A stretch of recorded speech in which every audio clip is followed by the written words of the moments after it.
Carol, and thanks everyone on this panel and all the people who participated earlier in the day.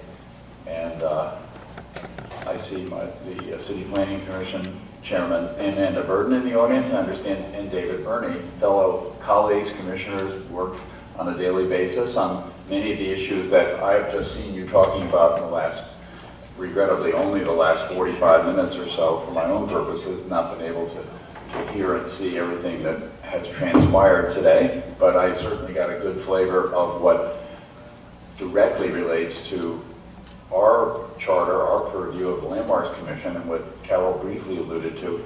And I am just enormously gratified. My first thought is that isn't New York lucky? We have, and particularly in the area of historic preservation, the tools that are at our disposal to be able to take on the issues that have just been talked about here are enormously important and powerful, frankly, and allow us to compile some of the statistics and records, if you will, that Carol's just spoken about. 25,000, more than 25,000 buildings under the jurisdiction of the Landmarks Commission, all protected, legally protected from certainly demolition and any inappropriate alteration. So we're able to do that for over the history of 4 decades now or more of historic preservation in the city, with a very strong landmarks law that has been challenged. Basically, it does not require owner approval. We always seek to obtain it where possible, but the powers of the commission to designate properties and to regulate them, to be certain that their changes to those properties are done in an appropriate way. Those powers granted under the city charter are, in fact, can be exercised without owner objection, and that includes even the designation of the property. But oftentimes we find that the most effective way to regulate and the effective way to continue to grow the number of historic buildings and historic districts in this city is through an open cooperative process. When push comes to shove and finally there's no agreement, we have the ability to act, and of course that is an enormously important tool. I know Hong Kong is of course struggling without those kinds of. We struggle enough with those powers, but without them, I can't imagine. I mean, I can't imagine. I've heard it and I understand. I spoke with Secretary Lamb earlier in the day, and we had a very interesting dialogue, very interesting discussion back and forth. And she was actually at the commission, and we were able to go through a number of things that we do and talk with various members of the Landmarks Commission staff. We have 65 people there that are doing this work on a day-to-day basis. So my response mainly is to be incredibly thankful for the situation that New York City finds itself in with respect to historic preservation. Does that mean we're doing everything we should be doing? Of course not. And that is, we strive to do more and more. And some of the new designations have gone in that direction. We have enormous support from Mayor Bloomberg, who's a great proponent of and a great supporter of the importance of historic designation. And that goes with all the other elements of his policies relating to the arts, culture, and land use that Amanda Burden is, and zoning and density and all the other things that are, but we have the ability to carry out policies that advance those important values, and we have the backing both with the strong law and the strong statute and also a strong executive that leads us in that direction. And then the disagreements start. Because we have those powers doesn't mean that they're just exercised without restraint or without the very, very important public input and part of the public process. We have hearings every Tuesday at the Landmarks Commission, dozens of items, both for new designations and for regulation of existing properties. There's an enormously widespread, ongoing public process that informs our judgment, that enables us to do it better. And gives greater, when it works best, gives widespread support to the mission of the commission and for the mission of preservation. We don't have any, fortunately, from our point of view, the distinctions some of the distinctions that you've spoken about in terms of government-owned properties versus privately owned, the degree of control and regulation, everything that becomes a New York City landmark or is in an historic district, and for all intents and purposes, they're treated and protected exactly the same, whether you're one of the 1,500 row houses and other buildings in the Greenwich Village Historic District where we are now, or the Upper West Side, or the Empire State Building, you still are subject to the same protections and the same controls, in the best sense, for purposes of preservation. So we do have, again, that is enormously important. I believe that many people in this audience know that. I think some perhaps do not. I think it's a useful comparison from what we've been hearing about Hong Kong, and hopefully, as we had this discussion earlier today, I think the system in New York, with its flaws, works quite well, and I think the record speaks for itself. Have we solved all the other problems that you've been talking about, certainly in terms of density and other things that have been discussed over the last day or so? Of course not either, also, but we work to do so. And we work in conjunction, as I said, with the City Planning Commission, with the Mayor's Office, and the other arms of government to the extent we can operate in a coordinated way. But preservation, historic preservation is always has a major seat at the table in both in city government and also in private deliberations, private development of the kind and scale and scope that you've been talking about today. So I don't want to paint a rosy picture, because all of that happens to be true, and I believe that a lot is being done, but there are constant pushbacks, constant threats, if you will, to historic resources and historic properties, and we have to be as vigilant as we can be, and with public support, we are, and undertake that mission. But some of the other elements, it was interesting when the Landmarks Law was established in 1965, in the aftermath of some terrible losses of historic properties, including most prominently Pennsylvania Station, that I think many people know about. The Landmarks Law was enacted in 1965, and the purposes of the law touch on many of the things we were talking about today, and I'll just briefly read them. And then one was to safeguard the city's historic, aesthetic, and cultural heritage, and our landmarks can have elements of all three, or sometimes only one of the three, but that is the underpinning of why and what we do.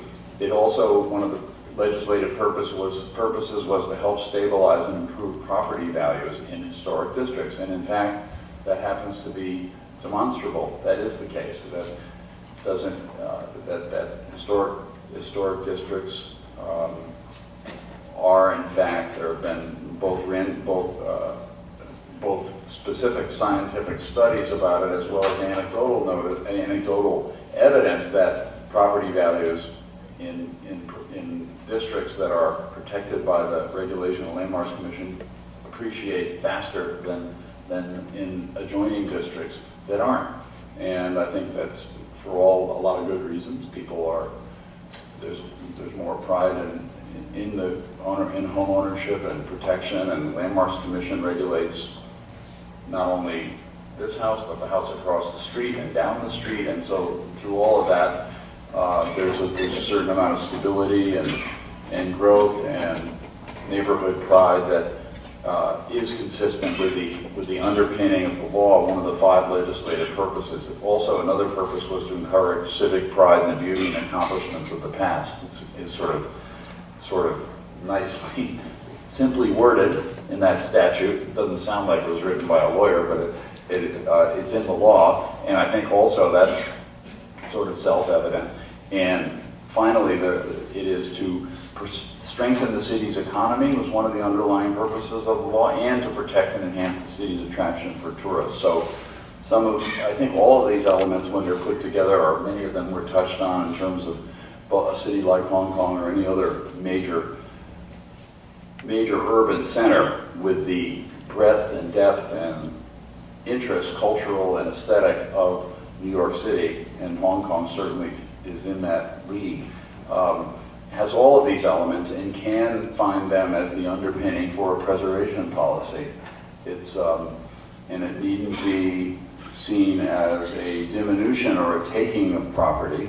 In fact, it can be ultimately an enhancement and in the public, in everyone's interest. And that's what we strive to do. Again, I'm very incredibly gratified that we have the ability to do what we do.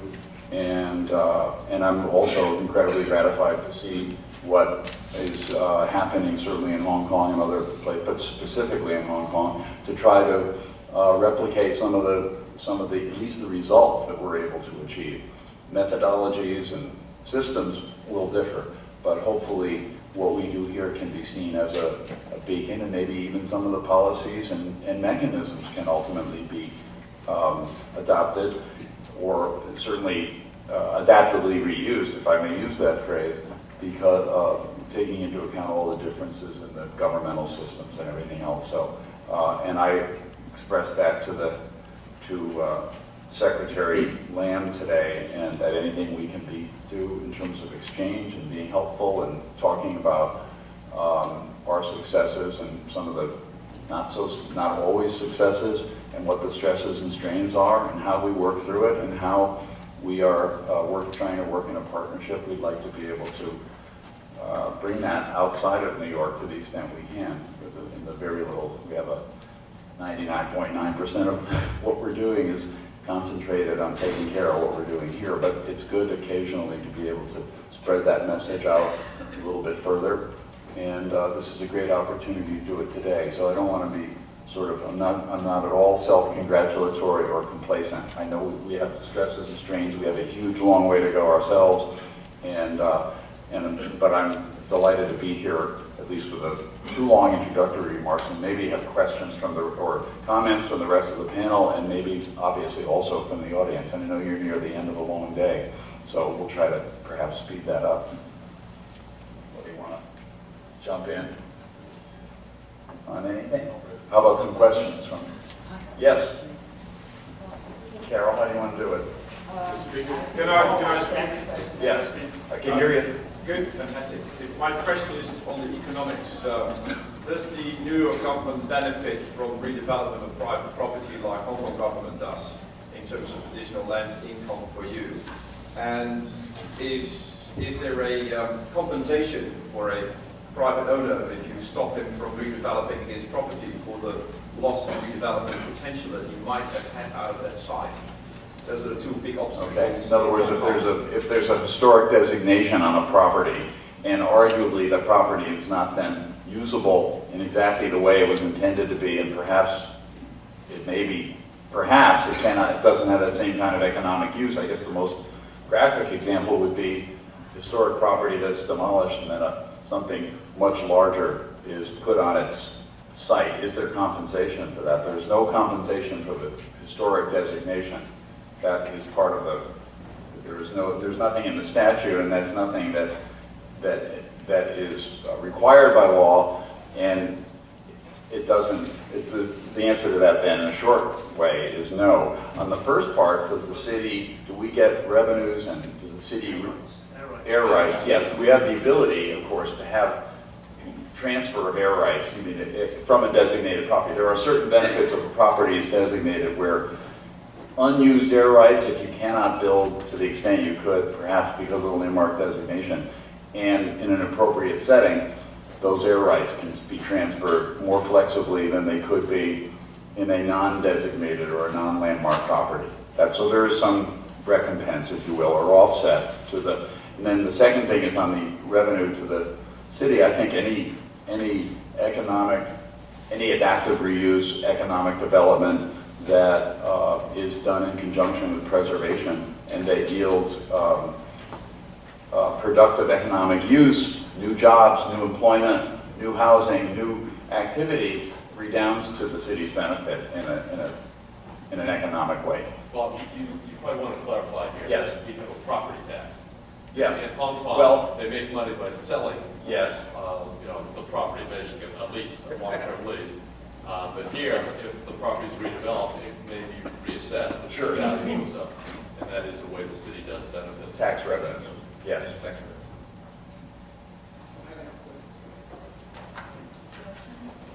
Yeah, my question is, how eager is the city trying to move forward an initiative between landmark preservation buildings like the New York Public Library and new LEED certified buildings like Bank of America building right down the block? Yeah. And are you looking to be taking a lead role as far as the world is concerned in doing that initiative? On green buildings? Yeah. Yeah, we're- How are we moving forward and seeing the balance between that, LEED buildings and historically preserved buildings? And are Yeah. you looking to take a lead in that, New York City as a whole? We are, the city as a whole, certainly in the 2030 program is, that's a prime ingredient of that, is the LEED certification, the green building process, the one you cited is of course the prime example. There's nothing inconsistent with historic preservation and those kinds of concerns. In fact, it's not something that we mandate or that's a primary responsibility of the Landmarks Commission, but it is something that is increasingly seen, and we find ways to have it integrated into adaptively reused projects. So we're very much mindful of it, we very much encourage it. It has to be subject to the same kinds of rules that any other construction on a landmark property would be, but we are very anxious and always are looking for new ways, new technologies, new ways to have those values put into historic properties as well as new ones. So we're part of that, the green movement, if you will, in that sense, and we're mindful of it when it comes to the commission, when buildings come to the commission for adaptive reuse. We, where possible, like to see that happen. Yes, I'm wondering whether a TDR program of the type that's in New York would work in Hong Kong. From the little that I've heard so far today that I understand about Hong Kong, it seems to me that the city doesn't hold the same noose constraint on height limits and density that New York does. The reason why you can transfer development rights in New York is because if you limit by bulk controls and FAR controls all of the property in a neighborhood, you can it gives you a value, right? The right to transfer that height limit it counts for something. But if you have the entire neighborhood is open for development, then the city is just willing to sort of allow that to happen because it's receiving revenues from that development, then maybe those air rights actually don't have any value because the private owner can say, just go next door and build any height building they want.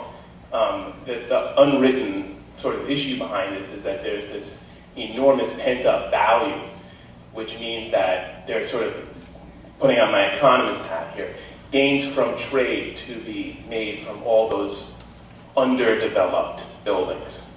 And that winds up going, in New York's case, often to other places where it's cheaper to build, right? So Jersey City or the South or somewhere else. So there's a kind of metropolitan-wide problem of raising the expense of building, despite the fact that individual property values may go up. But the question, of course, is for whether Hong Kong can do that and whether it would have to kind of restrain all of its development rights to be able to do so.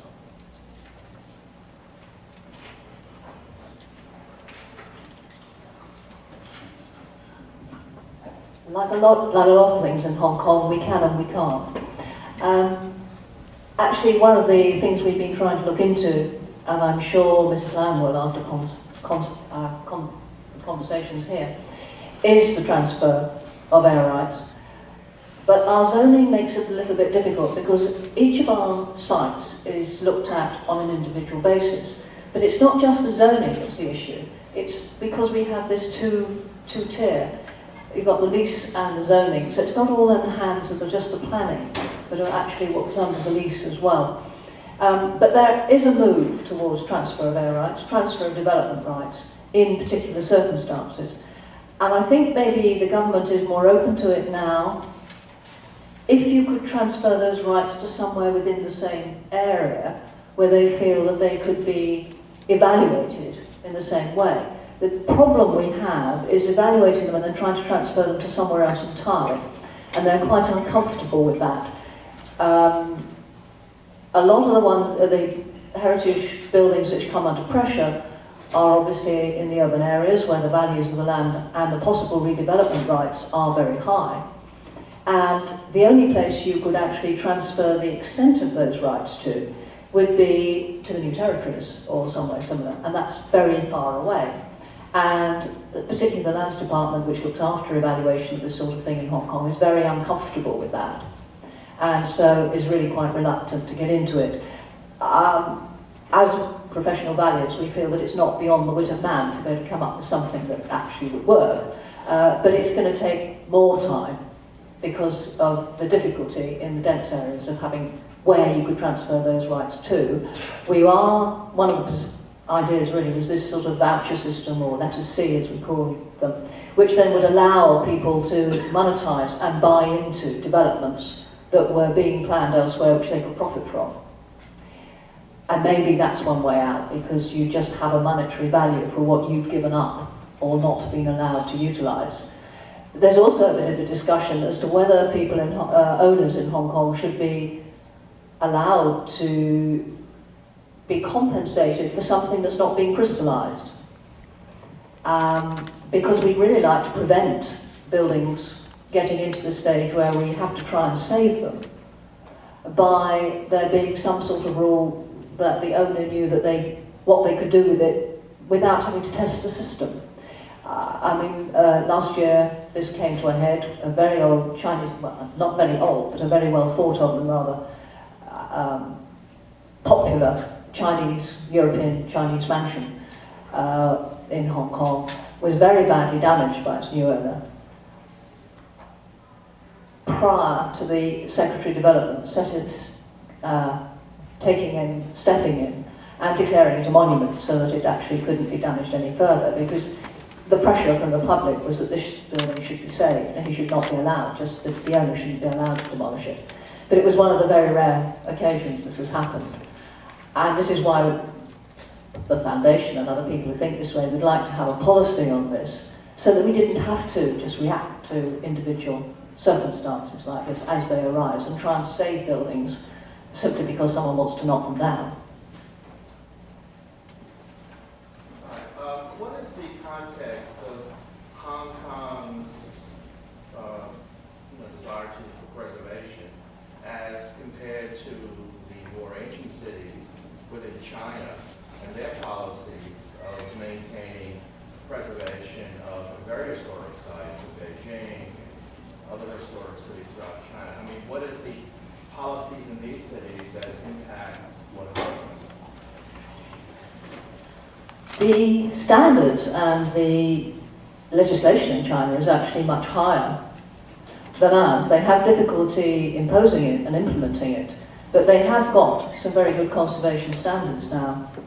And of course, the really national landmarks, like the ones in Beijing, are very well protected. But that's in recent years. They've been protected almost because nobody thought of doing anything else with them until recent years, because development wasn't progressing in China to the extent that over the last 30, 40 years it is now. Unfortunately, a lot of historic housing, particularly the hotongs and things in Beijing and Shanghai and the major cities, have been destroyed. It's part of, I think, although Chinese culture very much respects its previous history in many ways, modern China also likes what's new, what's progressive, and what they relate to being modern and moving forward. And I think that's very much the same in Hong Kong. There is an appreciation of newness, and I think on occasions that has rather overtaken the respect for history and what has gone before. And it's quite a big debate in Hong Kong. I mean, there is a lot more feeling about conservation in Hong Kong. There has been a lot of discussion, a lot of movement in the last 4 or 5 years, but by no means everybody thinks that this is necessary or particularly a good thing. Can I add something here? There's a political context to all of this. If you look at China, then obviously during the Cultural Revolution, or during the time of the Communist Revolution, some of these old buildings were not particularly thought of to be the sort of thing you want to keep. You know, this is the bourgeoisness, or this is the example of the kind of backwardness that is undesirable. So to some extent, there was a sort of clean out of some of the old buildings. If today we could rewind history back, then obviously a lot of monuments, significant monuments in cities like Beijing would never have been pulled down. Right? So as I said, that was a sort of revolutionary fervor that preferred certain things to certain things. And you know, it's unbelievable that China, we have all this Soviet design stuff there, right? So but anyway, that was the fashion of the era. Now in Hong Kong, what I also find very interesting is it's a colony. And you know, for Chinese families, if we were talking about preservation, a lot of it would be preserving colonial buildings. I think today we're much more relaxed about it, but I'm just thinking of the time of my grandfather, for example. You know, I mean, I think there was a sort of confusion of identity. You know, they felt very Chinese. They know they're living in a British colony. What did conservation mean? What did heritage mean? And there wasn't much of a public dialogue, I think, at the time necessarily on preserving what kind of heritage. Today, I think our generation feels quite different. You know, I mean, our heritage is all of these things, all mixed into one, and we're quite comfortable with all of that. And today, when we're talking about, you know, that picture of Star Ferry, maybe somewhere in the world, people would say, "You want to preserve that?" You know, it's a pretty ugly little thing. But again, we're going back to something that I find very interesting, because the community asked itself, this place, not necessarily, you know, how great it looks and so on, but this place, the part that it plays in our collective memories. And when this campaign was going, you know, people were saying things like, "Oh, my mom met my dad there," or "They went dating there," or, you know, "That's where I went, you know, fishing with my friends," or something. These things were all kind of flooding out. And I see that these kinds of moments, these occasions, it crystallizes an awareness that had reached a majority view. Let's put it this way. We look at the sort of curve, right? You know, we've kind of gone past the 50% line. These things are flooding out. And of course, this is a very clear message for, I think, people in the commercial world, you know, what Hong Kong people want, provide that. For government policy, what people now demand, you know, and I think, as you all know, changing policies have a whole range of assumptions behind them. And, you know, to get to where we want to change those policies, are actually really pretty hard. So we are going to see a lot of one-off, you know, it will be very ad hoc because it's easier to deal with that one building now than to shift the whole systems. But of course, I think over time, we are going to need to see how to take all those steps so that these things are preserved. And one of the things we also need in Hong Kong is a legal back system for archives. Because for all these buildings and monuments that are no longer there, we need the archives of we need to preserve them so that when we reach back, we have that. And then, of course, all the new decisions that are being made. Right? We need government. We need our public records to be properly protected. And we're one of the few jurisdictions in the world that do not have a legislatively backed archival system. Well, as with my prerogative of posing, let's say, one final question for this session, and I'll pose the question, and then I'll also give you some time to think about it if you have some ideas to offer going forward, and then I'll inform the audience about the wine reception outside. But my question would be ahead or behind, in the broad view of a dialogue between the two cities and what we can learn from each other and how we confront the challenge of the 21st century going forward. What is it about Hong Kong that's ahead, and what is it about Hong Kong that's behind? Because we focused the last bit, half or so of the discussion about heritage and about tradition and about the older streets, and the separation between yesterday and today with the rationalized multi-level city, the efficiency of transit. I think that the separation of those two ideas in so many cities and so many voices in cities tend to go off in opposite directions. If we could weave back the goals of efficiency and sustainability and how to deal with crowds and congestion and density and the vitality, are there ways that those two things can be put together constructively where the two cities don't just say, well, you do this bit better and then we could try to do that more like you, but how is the future going to be different in ways that we can weave the problems and the experiences of other places into a global urban context of successful cities so that New York 20 years from now and Hong Kong 20 years from now aren't two little 8 million person cities who are losers in the bigger scale as Shanghai takes over with the energy of the future or Dubai takes over as the next business center. How do those things come together? And so if you think for a moment about that, who's going to answer first? I'll mention that thank you very much all for sticking out this long afternoon. We have a wine reception outside, just in the courtyard around. We encourage you to meet each other, all the participants in the audience as well, to continue to ask your questions of the participants, either in the social setting immediately outside or here after. But to come back, I hope, at 6:30, when Carrie Lam, Secretary of Development, the aforementioned secretary, responsible for this whole wide portfolio, will talk about her efforts in Hong Kong, and the dialogue will continue with Amanda Burton, who's here, so that they will also engage these ideas about how the cities can succeed together with their past and their futures. So do you have any ideas to offer as final comments? No. It's a very interesting question.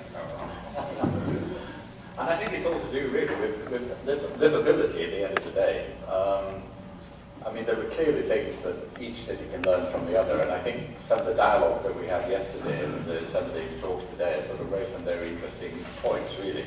I think yesterday people were tending to admire the presentations that related very much to transport efficiency, the integration and urban management issues in Hong Kong, which makes this very compact, very high-density city remarkably workable, really considering some of the things that Nick was talking about. You know, the fact that many, many people live in what in most Western countries would be termed very deprived conditions. Hong Kong has a surprisingly good and an essentially very sustainable environment, I think.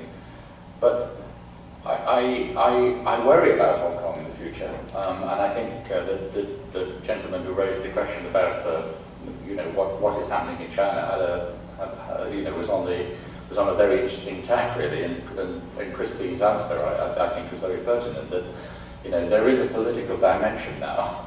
Hong Kong has changed so much over the last 20 years. It's changed economically, it's changed culturally. But I think in terms of people who actually live in the city, there's been a kind of complete sea change, because right through the 20th century, Hong Kong was a city of immigrants. And Hong Kong was a kind of staging post, really. People didn't identify with either the place or its history, or particularly its culture. Almost every, I may be sticking my neck out a little bit here, but I think certainly for the last two or three generations, the majority of Chinese who emigrated to America all came through Hong Kong. So it was something of a staging post, and there is now an acceptance in Hong Kong, certainly, of the importance of the importance of identifying with Hong Kong through its history, through its culture, through its memory. And I suppose I think the things that we can learn most from New York really are the things that we were talking about earlier. Really, we've lost, walking around New York in the last couple of days.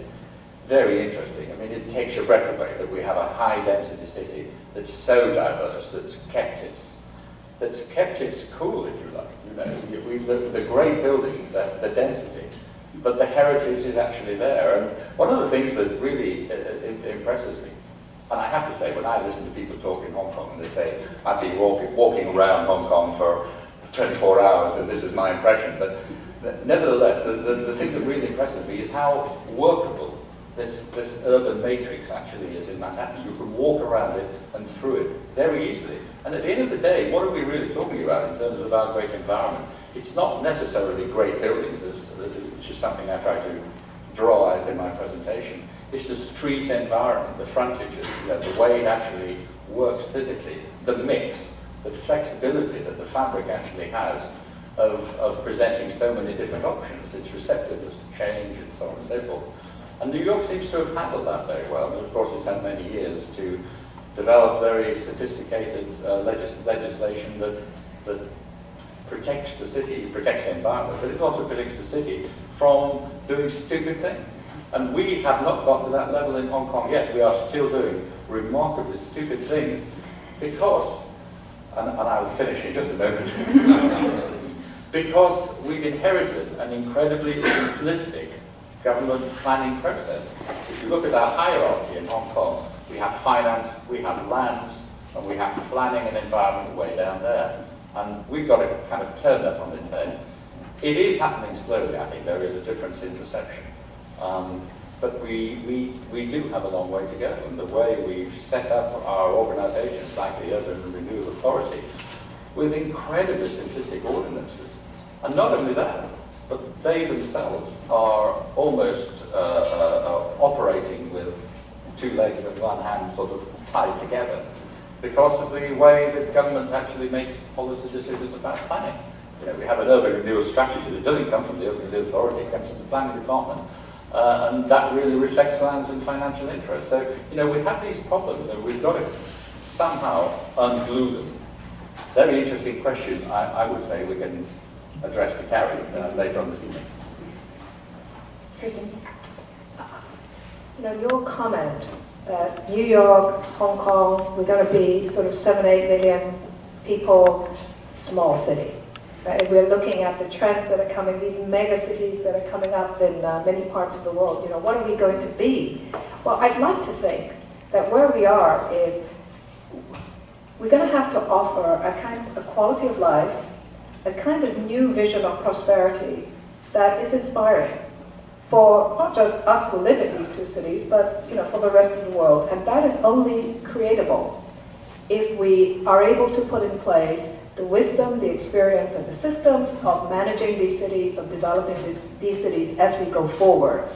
And we know, I think today, that you know, even when we talk about wealth and money, it's going to have to be rooted in people, well-being of the people, how they live, how they feel. So can we take what you have evolved in New York that is interesting? It's also your tremendous civil society engagement at so many levels, you know, from universities to think tanks to, museums, different regions, you know, different districts, how people are engaged. How do we can, you know, Hong Kong can reflect on your experience. You can perhaps look at a newer city because we are, you know, our shape, our cityscape is still evolving, whereas yours have settled down to a great extent. We're going to kind of go down your path in a way, you know, so I think we want to learn from your good and bad experience. And that conversation, you know, that civil society, government to government, institutions to institutions. I mean, I can imagine that you could be helping, collaborating with us to host a whole series of these discussions that make sense for both cities as we go forward and be the 8 million or thereabout great cities. Right.